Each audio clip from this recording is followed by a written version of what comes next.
Good evening. This meeting of the Hopkins School Board is called to order at 7:03 p.m. We are so happy to welcome community members into the space tonight, and of course, welcome to our community members who are watching via the YouTube live stream.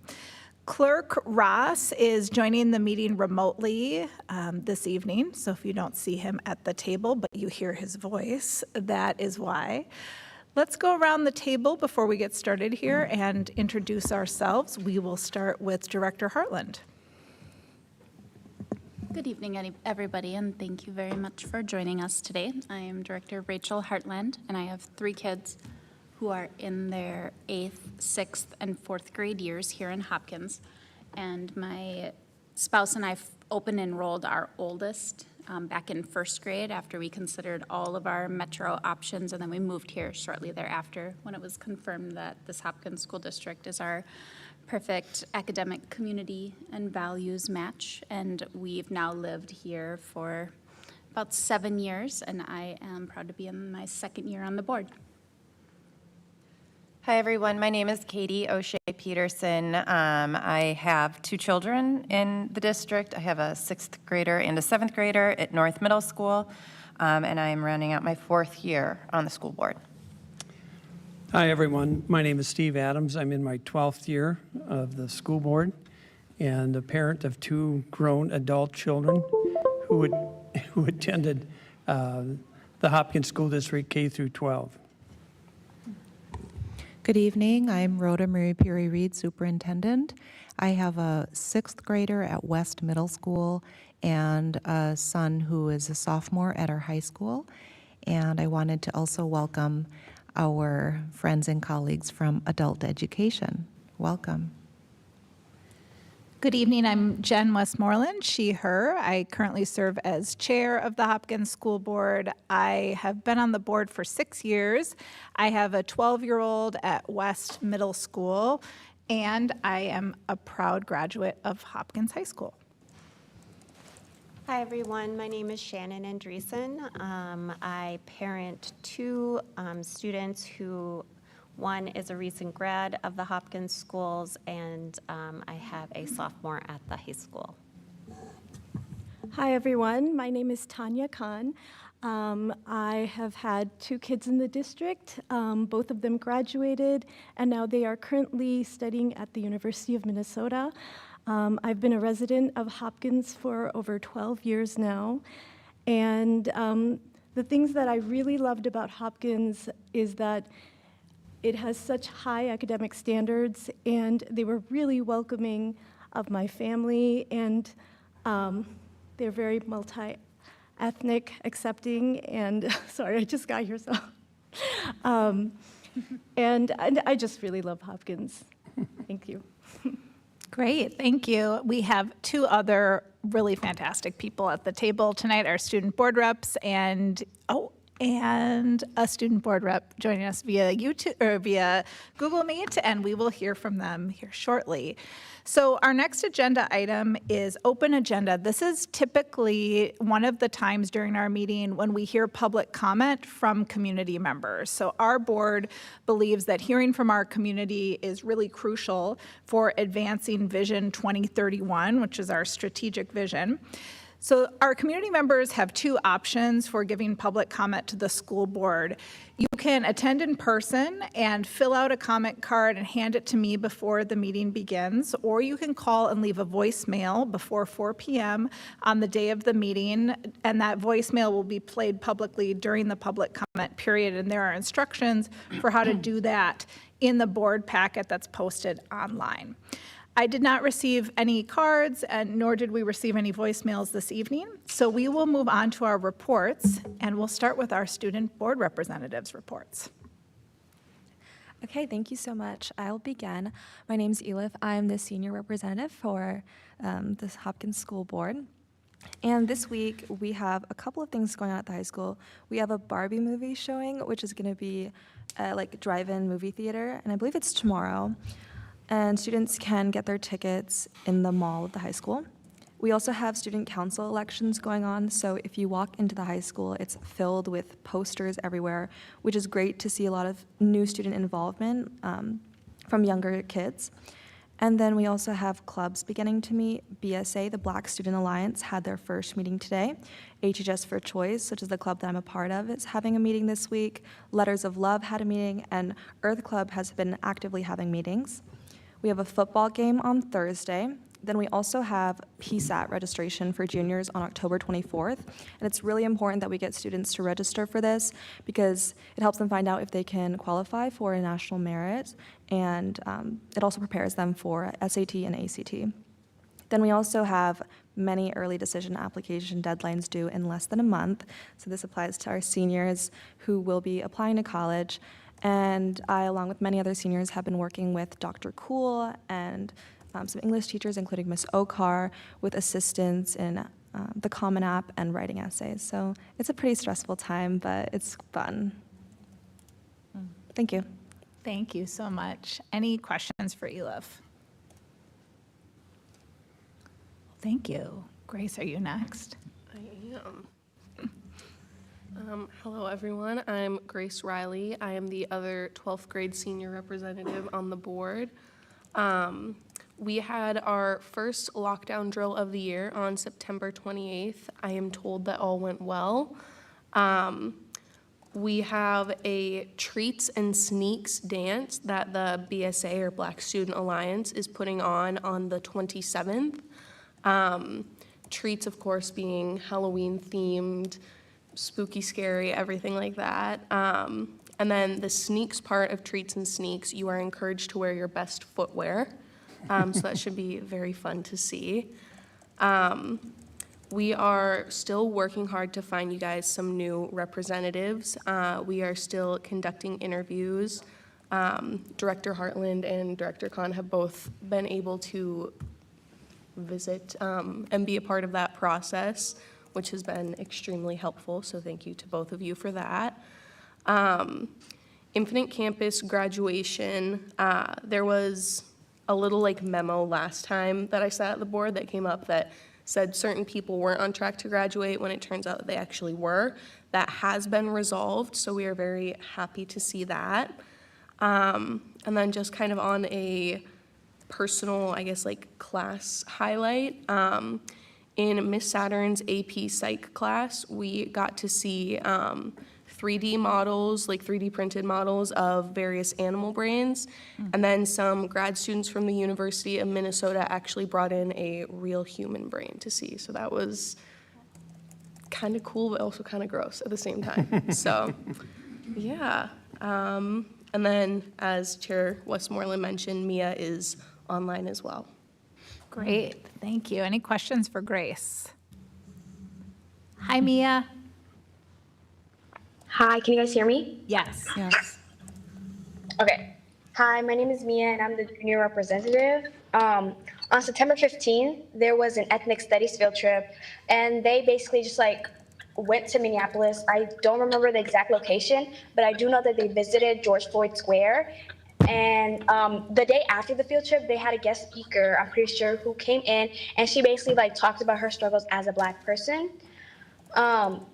Recently, we got prayer passes, and originally we were separated into two groups. One of them was at 110 and the other was at 140, and it wasn't really convenient as class ended at 150, so we got less than 10 minutes to pray, taking out the fact that we have to walk all the way there. But it did get changed to 1 o'clock and 1:25, and today was the first day it got put into place. To my knowledge, it went well, and I hope going forward it continues to go well. Today during Royals Connect, BSA had a meeting in the auditorium, and they basically just discussed what they're gonna do in the future, and as Grace said, how they have a sneaker, this event where they bring treats and you wear your sneakers, and they also have spots available for people to run for office. There's kids at school, a group of kids that are known as Royal Leaders, and they basically teach ninth graders different lessons. They meet during Royals Connect, and they the teacher teaches them the lessons before they teach it to the ninth graders. Today was the first day like the lessons actually got taught to the ninth graders, and with my group personally, it went well. The ninth graders were engaged and they participated in it. The specific topic that we were like teaching them today was communication, and we basically had them play different activities that would require them to use that skill. As Elif mentioned, many clubs have met and had their first meetings. I personally try to go to as many as possible. For one, the book club has started reading this book called The Seven Evans of Evelyn Hugo, and they meet once a month. So by the time it starts the next month, they hope to have everyone like done with the book so they can discuss. MSA had a really fun Islamic trivia that we got to play last Thursday, and there's a new club actually starting called the Somali Student Association, which will have sometimes combined with MSA due to the fact that most Muslim students are Somali. With sports, boys soccer has been like on a roll. They won or either had a draw with most of their games, but sadly their last game they actually lost. But we know that on their next game they're going to do well. Coming on Tuesday this week actually, there's a criminal law field trip, and the students, I think they go to Brooklyn Park campus and learn about criminal justice, so that sounds fun.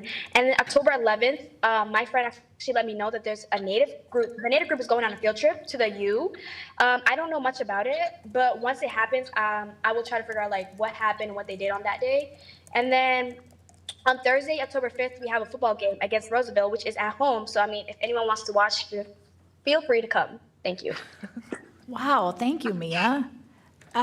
You brought up so many great updates about clubs, about student clubs. And this afternoon, I was meeting with Emily Wallace-Jackson, who is the executive director for the Hopkins Education Foundation, and she reminded me about the Awesome Fund, which is a fund of money that is part of the foundation that's there to fund clubs. And so if any of the clubs that you mentioned need funds to do something, or if there's a new club that is starting and needs some like seed money to get going, that would be a really great opportunity. That's really amazing. I'm glad because like I know there's a lot of clubs that are actually like in need of that, and yeah, that's just great. Wonderful. Thank you. I want to apologize to Clerk Ross. When we were going around and doing introductions, I forgot to ask you to introduce yourself, Clerk Ross. If you're willing to now, we'd love to hear from you. Thank you, Chair Westmoreland. This is Clerk or Director Ross. I have three, actually, wow. I'm off. I have 3 children in the district.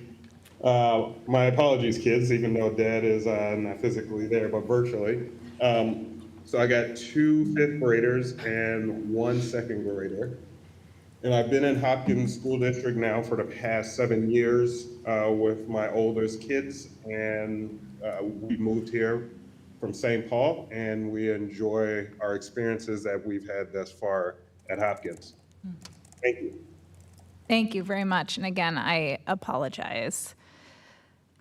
Any questions for our student board reps before we move on to our superintendent's report? Great, then I'll turn it over to Dr. Mary Peary-Reed. Thank you, Chair Westmoreland. And as always, we enjoy hearing from our student board reps. What I enjoyed in particular this evening was when you referenced learning-oriented highlights, like what you're learning in class or any learning-based field trips that you're taking. So keep that up. We love to hear about your learning. So I have a couple of highlights, some celebrations happening here in Hopkins in our 5th week of the school year, and then one challenge that I'd like to talk about, and it'll be a brief but informative report. So one thing that we're celebrating this week is our custodians. It is National School Custodian Appreciation Week, and we are so thankful for our colleagues who help provide quality cleaning and maintenance services to our buildings. Here in Hopkins, we have 62 custodians. 10 of them are women. 46 of our custodians are individuals of color with a variety of languages, and countries that they represent.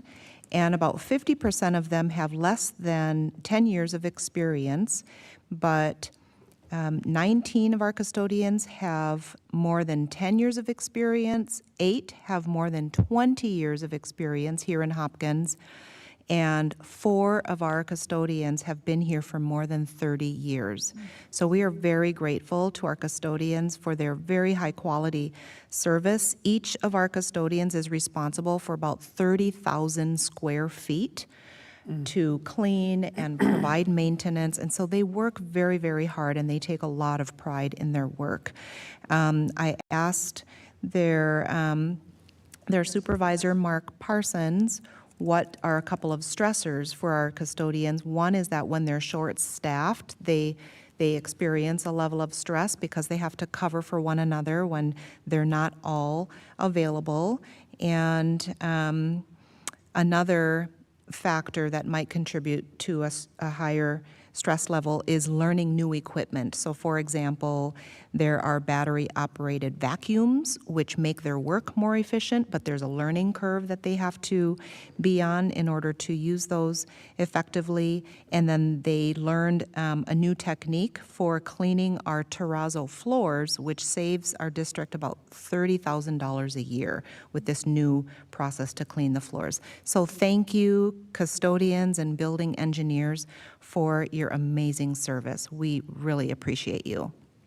We are also celebrating our school principals during the month of October. As you know, school leaders also play a very important role in our system because they provide leadership and management service for all of our school staff, for students, for families in our schools that range from about 500 students all the way to the high school of 2,000 students. So our school leaders have a really, really big job. And the research says that you will not find an amazing school in this country that doesn't also have an incredible school leader. So we are very grateful for their work and their expertise and the love and the care that they infuse into their service. So here are some of our school leaders, and here are some additional school leaders. And we just recently hired an associate principal at West Middle School. Sean Evans will begin in just a couple of weeks. So thank you, school principals, for everything that you do in Hopkins. Also, we are celebrating Hopkins employees and colleagues who have provided 25 years of service in this district. So I'll leave this slide up for just a moment so you can take a look at the names of all these fantastic individuals. For those of you who have not been here for 25 years, imagine what it must mean to be here for 2.5 decades of working closely with students and families and just caring so much about cultivating students into scholars. So congratulations to our 25-year employees. We deeply appreciate your work, and it's nice to see all your names on the same screen here. So just a challenge that I wanted to talk through regarding our educators. I'm appreciative of the work that our principal on special assignment, Dr. Camphy, and also our Director of Innovation, Design, and Learning, Ann Ertl, Dr. Lightfoot, and quite a few others have been working together to better understand the substitute teacher challenge. And what's happening in our schools, especially on Mondays and Fridays, and especially in our middle schools, Tanglin, and virtual EDU, we are what's been shared with us is that our staff in those buildings are feeling a little bit of fatigue already into the school year because they're on a rotational schedule to cover for one another when there is a substitute shortage. And so we have partnered with our schools. We're grateful to Mara Brown and other teachers at North who did some research around best practices in 15-plus surrounding districts. How are other districts managing and grappling with and problem-solving around the substitute teacher challenge? So there's a whole group of us, cabinet leaders, all of IDL, peer coaches, and some others who've decided that 2 to 3 times a month, we are also going to help sub. And this isn't going to cover for all of the shortages, but we hope that it will provide a great deal of help. We are also hiring an in-building substitute to support West and North middle schools, and we're really hoping this will help. I personally subbed in a health class yesterday at North Middle School, yes, for 75 minutes. I was so proud of myself. And then at the end, I thought, wow, and our teachers do this every day, right? Really building relationships with their students and providing a high-quality education experience. And the challenge for a sub is that you have to come in and you don't know any of the students. So very quickly, you have to try to develop relationship and rapport so that they will be compelled by whatever you say after that. So I enjoyed that challenge, and we're going to lean into this, this collective work of supporting our teachers. And then I also wanted to share with all of you and with our listening audience virtually that we have a new podcast in Hopkins. It's called Inside Hopkins, and I'm so grateful to our communications and marketing team who has literally put together a professional podcast. So we had our first episode out on September 22nd featuring Paris Timmons and our Freedom School, and the second episode will be coming out this week featuring Dr. Michelle Kuhl and our Career and College Readiness Framework. We have 2 other episodes that have been recorded, and we recorded a 5th one today with Principal Aromaselli and Randy Fielding from Fielding International to talk about future-forward, student-centered spaces. So please go into Apple Podcasts or Spotify or Amazon Music, wherever you listen to your podcasts, and become a subscriber to Inside Hopkins. And then finally, here's what's happening in the next few weeks here in Hopkins. Glen Lake is having a walkathon this week. We have the Young People's Pajama Concert. Allison Swigum, that will be at our high school on October 11. Remember to take an MEA break October 19-20. Remember to vote on November 7. And then this coming Monday, there is a high school band Disney showcase. And of course, we want to uplift our friends and colleagues who identify as Hispanic or Latino during this month. And I think that's the last slide. So thank you. Thank you very much. Any questions for Dr. Mary Peary Reed? So I would look for a motion to approve the agenda. So moved. I have a motion. Is there a second? Second. I have a motion and a second to approve the agenda. All in favor, please say aye. Aye. All opposed, nay. Motion carries. Next, I would look for a motion to approve the consent calendar. So moved. I have a motion. Is there a second? Second. I have a motion and a second to approve the consent calendar. Any discussion? Seeing none, all in favor, please say aye. Aye. All opposed, nay. Motion carries. Next, we'll move on to our treasurer's report with Treasurer Adams. Thank you, Chair Westmoreland. Not a whole lot of items to approve this time, but since it's only been a week since we last met. But one of the items that was on our check register was $15,300 for Panorama renewal. Panorama is a test, a standardized test that we administer every year and have, I think, for about 5 years, that really tests our students for their social skills. And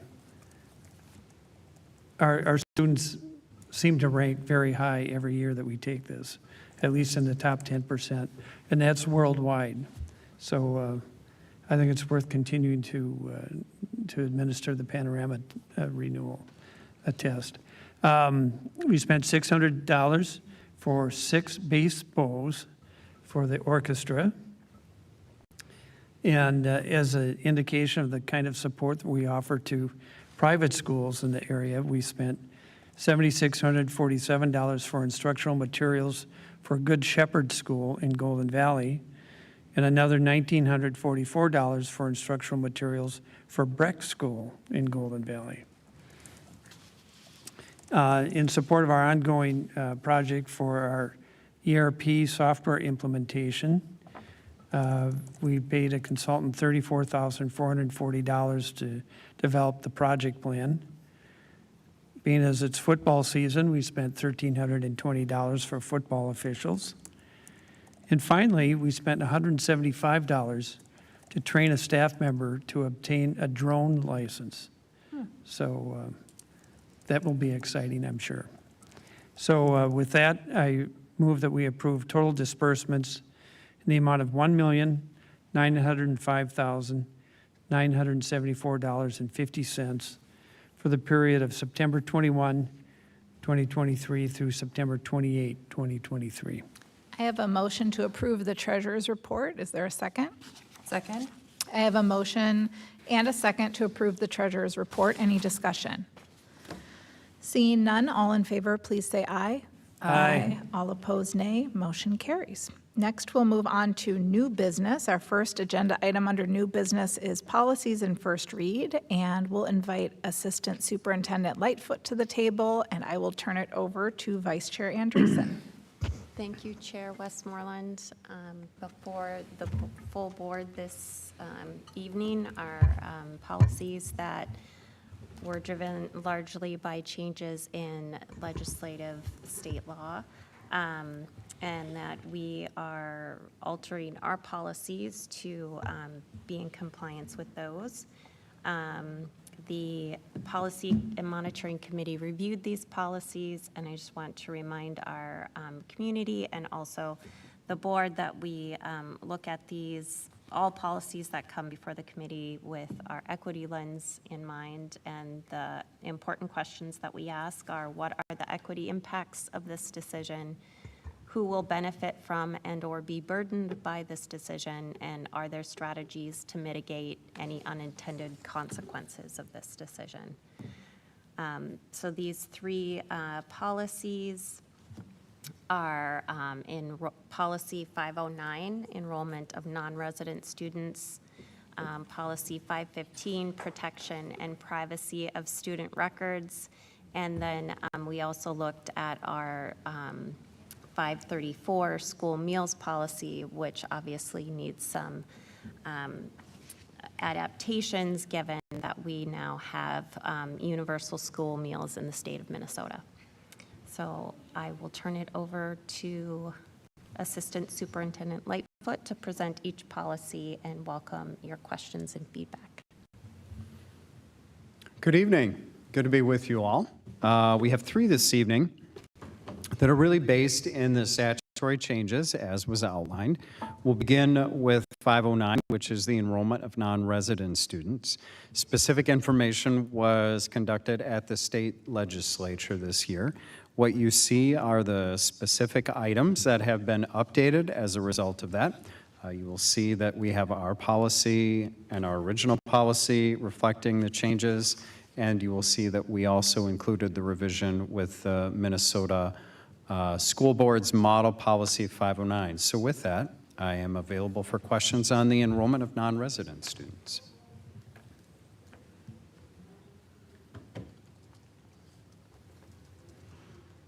Many of these were related to the specific elements of applications, and in particular, if there were specific components to care and treatment programs in particular. So there again, much, in fact, all of this was really statutory based. Looks like quite a bit around notification, and I'm looking at under Section 3, the open enrollment process, the language under B that was added is around limiting enrollment of non-resident students, which is not a practice we're currently engaged in. But if we were to, then this language would go into effect. Is that what we're looking at, or? Part of that is also the reporting that we do. So if there are any denials, that's always been based in procedure. They've now just put it into policy as far as part of the practice. So we have always typically reported on the annual basis to MDE on any denials that we have, or wait lists or other components that we've had, simply because our program doesn't have space or is full at capacity. Thank you. Any questions or comments on this one?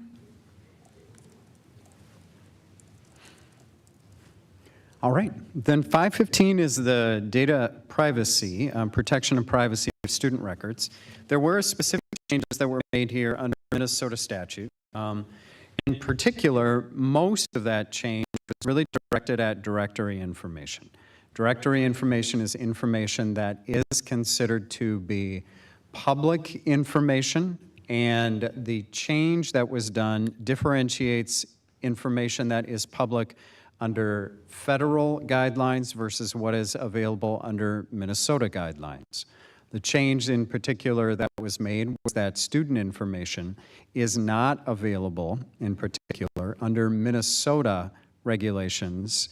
And so that is the predominant change that was made, in particular, as is identified in Directory Information Section, Item 2, under Minnesota law, a school district may not designate a student's home address, telephone number, email address, or other personal contact information as directory information, which means that that is not publicly available. So we have had language, and did in the last revision that we did with Policy 515, that language in particular did limit what Hopkins would disclose. And it was only for the purpose of an educational interest or an educational organization that was directly related to the education components that Hopkins was involved in delivering. This goes a step further in saying that it is just not available. So that is a much more strict control on this set of information. And again, that was in particular with the legislative session. So you see that as the majority of the change that's in the item that is outlined here for Policy 515. If there are other questions, more than happy to go through that in any further detail.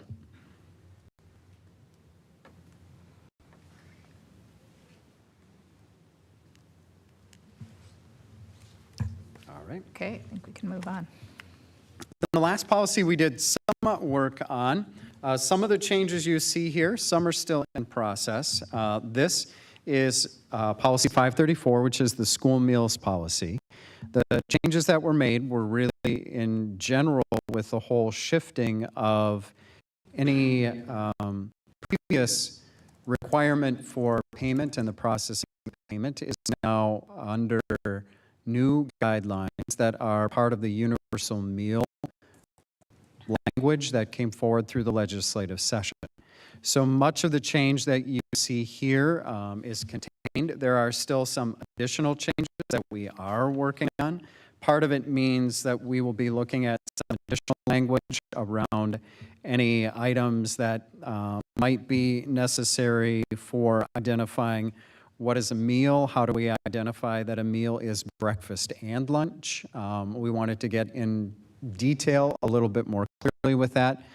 So we've been working with the school nutrition administration to make sure that we have that information. We have some information that we're continuing to refine with specific language related to this policy. So this is also what is in front of you this evening to take a look at, but it's also one that is in process.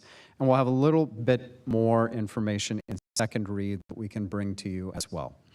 I know Director Andreessen, we spoke about that earlier. Did I capture that here? Are there other items to bring up? I think only that there is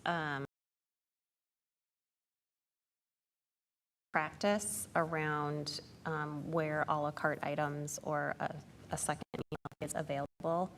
I think that's mostly in secondary level. So again, another distinction that we want to run past our the people who our nutrition program, and then just some wording changes and about lower negative balances. Yeah, just some wording mostly. And that will come before us in the second read. So, perfect. Great. Any questions or comments on this one? Yes, Chair Westmoreland. Yes. I direct it to either Director Andreessen or Dr. Lightfoot. There's a whole lot of references to account balances here. Do we still maintain account balances even though meals are Yes. free? Yes. And that is a big shift in our policy now, is that since the nutrition department wants accounts to be prepaid for a la carte items and or second meals, which we are hoping, but we have not seen so far in practice whether that's the case, that it will prevent that debt or negative balance situation that we've practiced and that school districts have had to contend with in the past. But families are being asked to have a balance in their students' account in case they do choose to purchase something in addition to The regular meal? what is offered through the free meal program. Okay, all right, thank you. Such as a la carte items or second meals. Correct. Great. Anything else on all three of these policies? Chair Westmoreland, I do have a question about the privacy policy.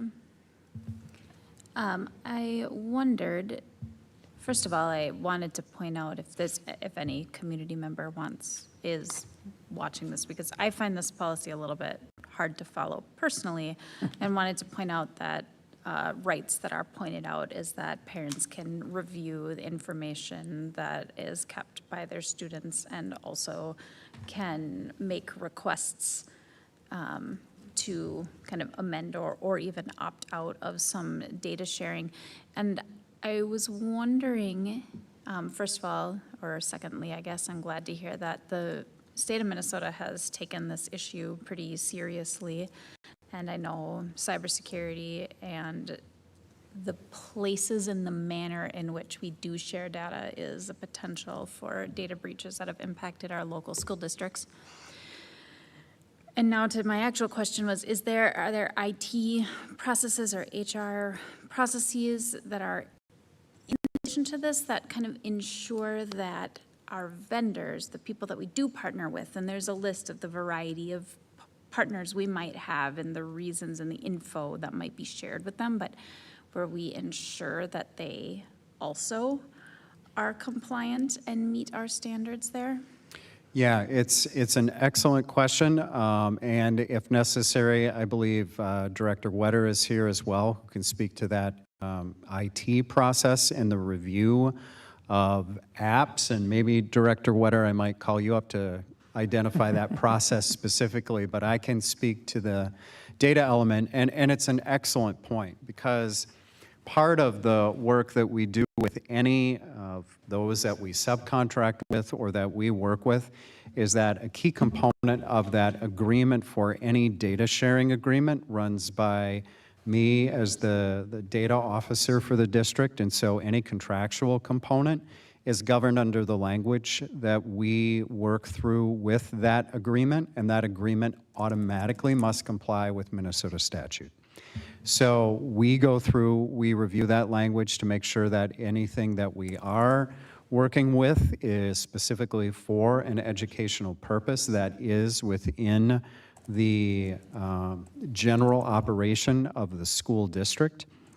We keep the privacy elements of that information intact. In some cases, it requires that this is a hard word to say, but we make the data anonymous. I know there's a verb for that, but I just can't Anonymize? say it. Yeah, anonymize or something like that.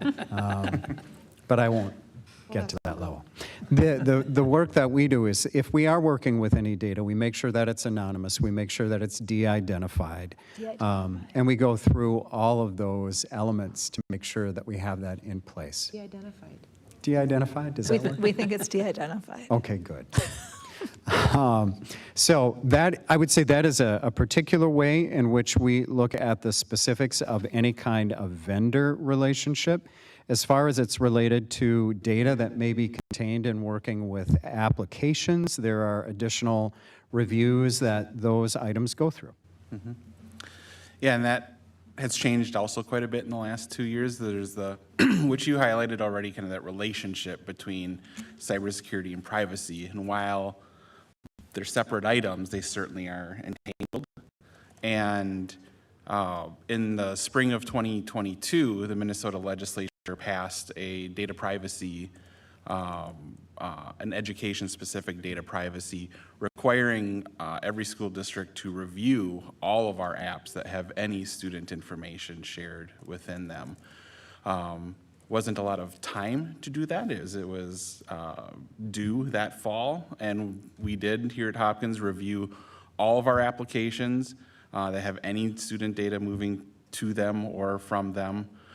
We additionally incorporated some other pieces from our equity audit and some other tests, I guess, against those applications to make sure that there's something that we want to be using in our classrooms. But yes, all of the applications, and they are posted also on our website, as well as every, that lists every application that we're using and what that vendor is. And we review all of those privacy policies to make sure that they're getting only the necessary data that they need to be able to function here in the district. And we have stopped using some apps when we started doing that review, not quite a year and a half ago now. And then every application that comes in now is reviewed as well. What we're working on doing now is setting up what will be our re-review process with that, certainly when we're notified of changes, which there are some states that use stronger language even than what Minnesota has. For example, California has a very strong policy around this, as well as any application that's international. The European Union has some of the benchmark for handling data. And so we kind of look at all of those pieces together on what data are we actually giving any application. So our processes are actually kind of forward-looking, and you said you added tests based on our equity goals. Yes. So we did a more stringent review of our applications and data sharing than was mandated. Mm-hmm. The other piece that Director Wetter mentioned, which I think is a critical element for the community to understand, is that Minnesota does have a data breach protocol, that if for some reason the information that is identified as private information on individuals, if there is a breach, there is a specific notification protocol that we are required to implement, and that we collaborate on to make sure that it's implemented if such an event were to occur. Thank you. Thank you. Absolutely. Thank you both. Any further questions? So I would look for a motion that the board approve the above policies in first read and that the board direct the administration to prepare the policies for approval in second read at the next meeting as part of consent. So moved. I have a motion. Is there a second? Second? I have a motion and a second to approve the policies. Any further discussion?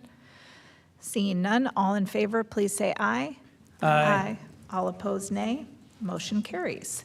Assistant Superintendent Lightfoot will stay with us, and we will move on to our resolution appointing election judges. Wonderful. As you're aware, in November, we do have an election coming up. As part of that and the operation of that election, we are required to make sure that we have election judges as part of that process. What is in front of you is the resolution specific to that. It's the delegation of the appointment and the work with the election judges as part of the district's set of operations. I just need to call out the great work that Elise has done and continues to do to support you all as a board. And as this is part of that process, you will see that it also delegates the responsibility of the work with the election judge to Elise as well. So if there are specific questions, both Elise and I are available if there are in particular. Anything else that we might be able to work with as additional information to any questions that may come up. Chair Westmoreland. Yes. Nick, this only covers 3 precincts. Is that accurate? This motion or this proposal? I believe so. And Okay. those have been posted, haven't they? Yeah, they're mentioned here. I'm just wondering why the other precincts were not. Do we share election judges with cities and other municipalities? Elise, would you like to? Step forward, please. Lisa has become the true expert. Yeah. Yes. To answer your question and maybe give a little bit of context, we were previously in an election agreement with the city of Hopkins. Hennepin County decided back in 2022 that that arrangement did not provide sufficient evidence to be continued. So what that means is that Hopkins Public Schools are responsible for voters in precincts whose city does not have odd-year elections. So that's Plymouth, Eden Prairie, and Edina. Edina is not part of that this year. So the precincts that are listed are voters of Hopkins Public Schools, residents and voters of Hopkins Public Schools District for those particular precincts. Okay. So school board elections are going to be the only thing on the ballot in those precincts? That's correct. Okay. All right. Thank you. You're welcome.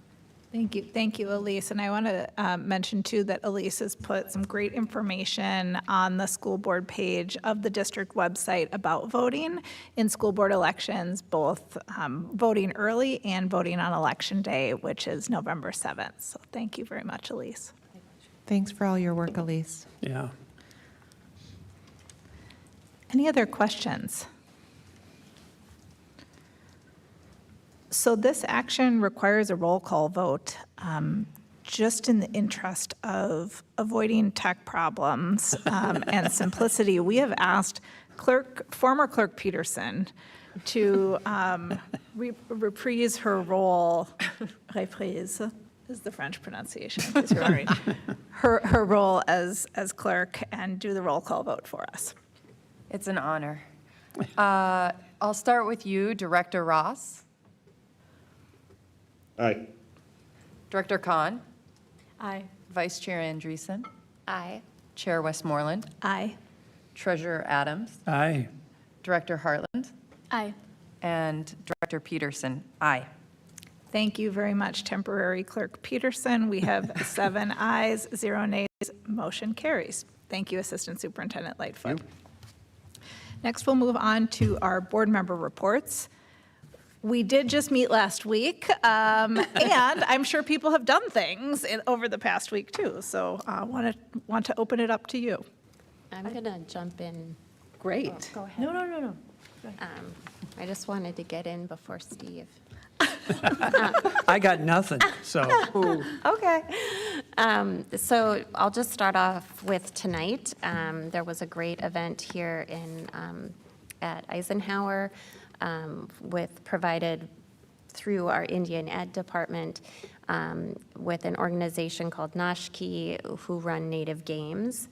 It was a lot of fun. We had food and we got to play a game that was somewhat traditional, but the role of these games is to keep the Ojibwe language alive and thriving and for people to learn it. So if anyone is interested, you can check out the website. It was a lot of fun. And thank you to our Indian Ed department for providing that and inviting people in the district to come to that. They are also in all of our schools at all locations doing really great work. And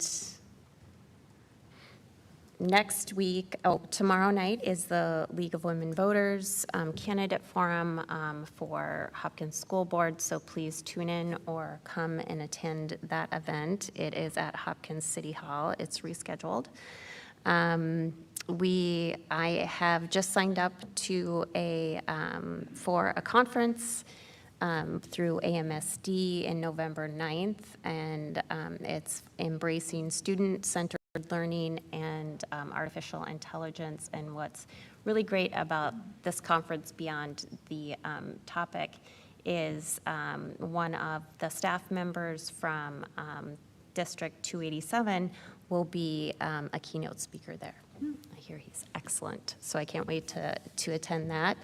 And also signed up to go to the NSBA Equity Symposium and Advocacy Institute in January, and hoping that there will be some great information shared that I can bring back to the table. And next week, the Hopkins Social Justice Club will be meeting at Gatewood Elementary, and we will be talking about equity in schools. Wonderful, thank you. You have been busy, and it sounds like you will continue to be busy in the future. It's exciting stuff. Yeah, it's And wonderful. just, I will say again, everybody vote. Shannon, what time is that League of Women Voters forum again? You're going to test me. Well, I'm looking on the site. I know, and I don't have to be there at 5:30. I think it starts at 6 p.m. Okay, thanks. Yes, doors open at 5:30, forum starts at 6. Thank you. Director Khan. Hi. I, myself, and Director Hartland have attended at least one of these wonderful sessions where we get to observe our student board reps in action, looking for other student board reps to join this esteemed program. I couldn't be more proud of how proactive our student board reps are, and what an amazing representation they are of Hopkins schools in general. Like, they're the culmination of, all the hard work that our teachers and staffs and our students bring. And I'm so proud of them. So it was so much fun to go in today even, and just to witness an interview and how professionally you all conducted yourselves. So, I mean, wow. So I was really happy to just observe you all in action today. And I just wanted to, kind of show off about you and say, like, pat yourselves on the back. You're doing really great, and I couldn't be more proud. Thanks. So nice, thank you. Wonderful, thank you, Director Khan. Chair Westmoreland. Director Hartland. I want to echo Director Khan's praise of your guys' work. You work really hard for Hopkins schools, and excited to hear what you guys decide after your upcoming interviews. I know you have at least a couple more, and want to encourage, if anyone does watch this, you're still looking for specifically, is it freshman and sophomore? Still encourage those applicants to consider becoming one of these wonderful student board reps. And then additionally, at least in the schools where my students attend, I'm involved in some of their PTO activities, and the North Middle School, is getting a PTO, and they're kind of in their founding stages, and so they are going to be doing more asks to have more parent and community involvement in their schools. And one of their first asks was to help do some traffic management and cross-guarding. And so that is one of the ways that I have been around our schools, and it's been really kind of fun to be there at the beginning of school days, and they have so much energy. And it is kind of, I don't know, it's a fun way to start the day. So there will be, if you are a parent in those communities, the middle schools, please tune into like Facebook groups and in the principals reports that come out every Friday. Tune in to see how you might be more involved in the school this coming year.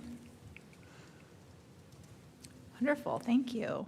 Any other board member reports? Yeah, Chair Westmoreland, I just have a quick one. Great. I had the pleasure of attending the Tanglewood Block Party that occurred last week. It was a fun organization and, fun event that the kids were able to join and be able to take part in with the different events that were going on, like the ninja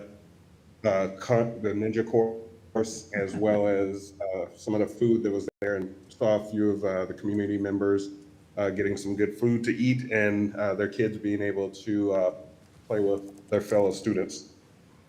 In addition, the last thing I wanted to highlight was that Tanglewood specifically is hosting or having a fundraiser, and this is basically to remind your child, if your child attends Tanglewood specifically, that there's this current fundraiser about kindness.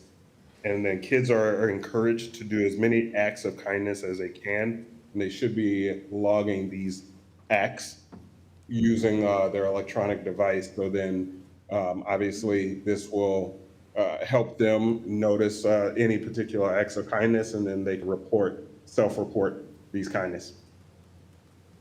That was it. Thank you. Thank you so much.